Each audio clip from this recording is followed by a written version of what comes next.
Hello, everyone. Welcome back to the Mind of Sai Marie. Today, we are exploring the architecture of advocacy and what it truly takes to amplify a voice in this crowded world. Behind every breakout book, every bestseller list, and every author who breaks through the noise, there is often a powerful force in their corner fighting for their story. My guest today is a visionary leader in the literary publicity world. Mickey Mikkelson began his work in the bookselling and publishing industry back in 2006 as a special events manager for Canada's largest bookstore chain, Indigo. So 10 years later, he founded Creative Edge Publicity, an aggressive, dedicated firm specializing in advocating for both traditional and independent artists. And since then, he has represented some of the top talents in the industry, including award-winning New York Times and USA Today best-selling authors. Mickey, it is an absolute pleasure to have you on the show today. Welcome. Thank you so much for having me. It is a joy and a pleasure to be here. So you spent a decade on the retail and event side of the book world before launching Creative Edge. What was it about the breaking point or gaps in traditional publicity that made you realize authors needed a firm dedicated aggressively to both indie and traditional creators? It fell in my lap, to be honest. There was no one aspect of it that I felt I could benefit or help with. I was working in the corporate world in the credit union system with a coworker. Her name was Miranda O. She wrote a little book called Chin Up Tits Out, and she was asking me about setting up book signings and stuff. And so we were in Alberta together driving through meeting credit unions and such. And I basically offered, I used to work at Indigo. Let me get some signings for you. So during the day, we would go to these credit union events, meet with CEOs and set up banking systems and things like that.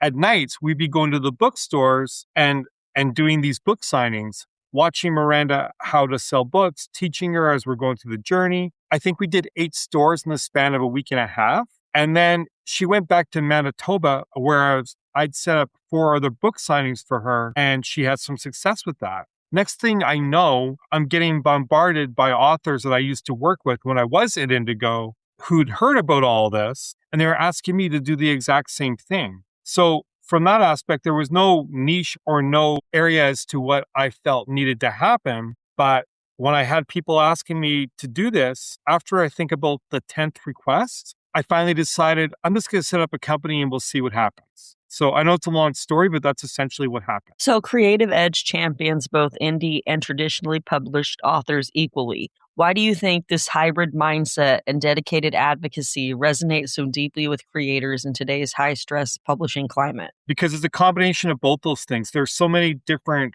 authors out there, not only from a traditional sense, but from an indie sense. And if we're going to be essentially a one-stop shop in terms of the traditional media, we have to develop a process that caters to both those areas. Every client I sign that's an indie author, I'm going to insist on key brand awareness, key eye-catching covers, anything like that, because we have to compete with the traditional author standpoint. And so everyone I signed is pretty much under the same umbrella in terms of quality, consistency, and brand awareness. So you've represented a massive variety of authors, obviously, from debuts to household names. How do you build a custom strategy for an author without losing sight of who they authentically are as an artist? The custom side of it is about media recognition, media community, and media relationships. I've gotten indies on national TV, much as I have with my traditionally published New York Times bestsellers. Everybody's under the same window, and I'm all about building blocks, meaning starting from small to medium to large opportunities and broadcasting that out. Leveraging not only the book, which is a secondary in nature in our process, but actually leveraging the individual and creating a brand awareness around them.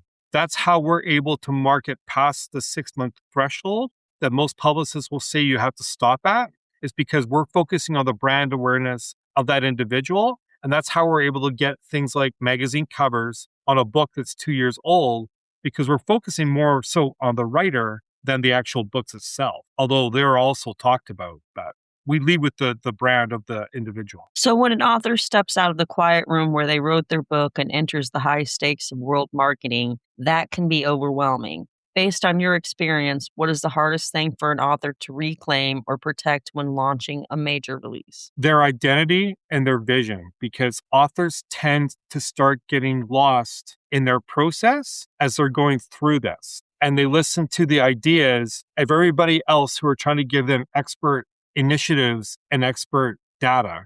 The successful authors will have a vision day one, and they will see that vision all the way through to that launch and beyond. They're not going to be worried about reach of shows. They're not going to be worried about what everyone is telling them, where they have to write and fit in with that mold. They're going to be themselves independently. And that's how they have success. So we talk a lot about empowerment on this show. In your line of work, empowerment means giving the authors the tools and visibility to control their own narrative.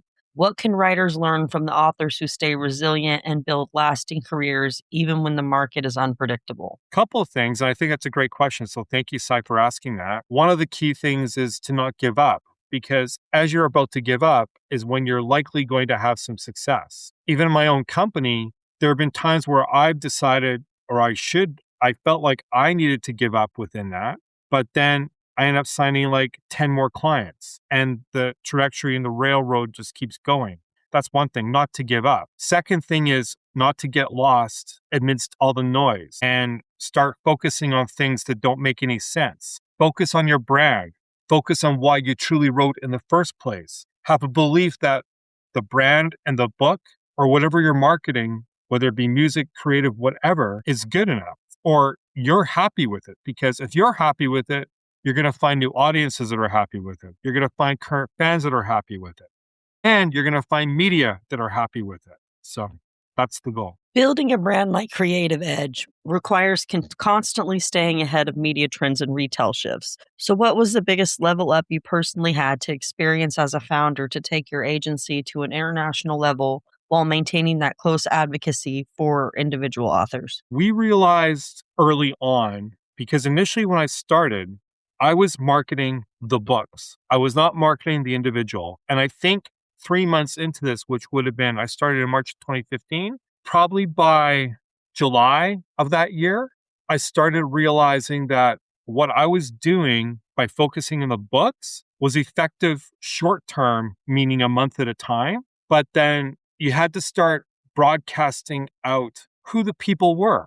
And once that happened, that's when we were able to start growing our relationships. Are there changes you have to do all the time in terms of pivots and how you work your process? Absolutely. But marketing the individual was a major game changer for us. And we found that by doing that, we were able to represent multiple genres, multiple products, music included, actresses included, and have full range success internationally, which is something we were not doing in the first couple of months in working in our business. So when an author's launch encounters unexpected turbulence, whether it's a shifting market or media delays, does the role of a publicist shift from an analytical strategist into an active instinctual problem solver? I can't speak for other publicists. I follow my process, and I've been doing the same process for, 11 years. And it's been very, very fruitful because it's all about relationships. Creative Edge is a community. We represent about 100 authors worldwide in a variety of different genres. We represent a couple of musicians. We represent a couple of actors who've written books. But our client list is substantial. And when we send that client list out to a media outlet and they look at that, it's a very powerful statement to get bookings and to get awareness. And then once those individuals start interviewing, and the positivity is around that is very, very clear. And there are no no-shows. There's accountability. There's flexibility. It's again a very, very powerful statement.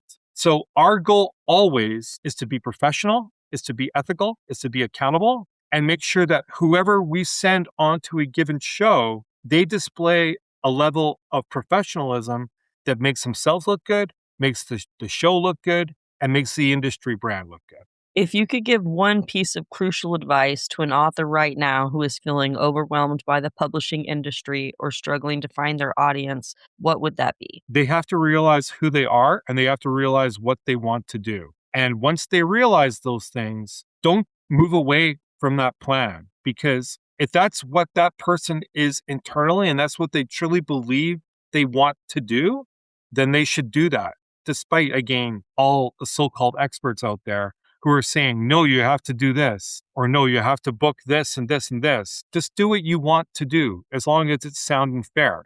That's the best advice I will give anybody to anybody. Truth. So finally, Mickey, if Creative Edge's work serves as a bridge connecting an author's quiet manuscript to the readers waiting on the other side, what is the core truth or principle you hope writers remember as they cross that bridge? To not go Hollywood. And what I mean by that is, once you start having a level of success, it will change how you think. And it's really, really, and I've actually done this myself in my case. It's really, really important to stay grounded and not forget your roots, and always remember where you're going to be from a reader standpoint, an audience standpoint, and in some cases, a book standpoint. It's important to stay grounded, because that's when you're going to have a higher level of success. Developing egos, developing an aspect where a show's not worth going on because they have a certain minimal reach, that's all ineffective and it's all negative, and you will have less success when you go that route.